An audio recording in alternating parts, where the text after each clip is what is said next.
याचे भरपूर नुकसान झालं आहे आपलं.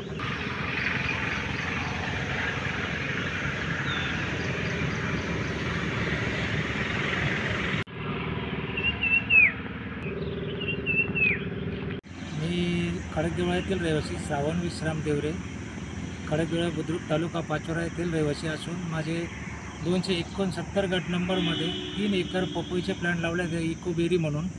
तरी मी 20 रुपये रोपाने ते रोप खरेदी केलेलं होतं. लागवड माझी 28 मार्चची लागवड होती आणि मार्चपासून माझे काहीतरी 2-3 तोडे झालेले आहेत आतापर्यंत.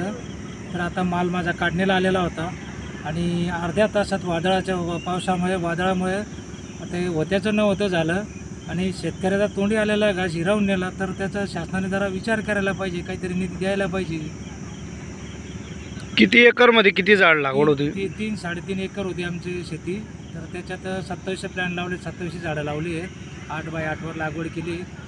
एका एकरला तरी आमचे 800 ते 900 झाडं बसलेले आहेत. 3 एकर लागवड झालेली ती.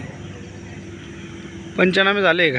पंचनामे झालेत, पण आता शासनाने त्याच्यावर विचार करायला पाहिजे, निधी द्यायला पाहिजे. शासनाने काहीतरी शेतकऱ्याचा विचार करायला पाहिजे. कारण आमचं जवळजवळ 5 ते 6 लाखाचं नुकसान झालेलं आहे आता. त्याच्यातून शासनाने अर्धे तरी द्यायला पाहिजे. शेतीचा खर्च नाही गेला आमचा तेवढा तरी.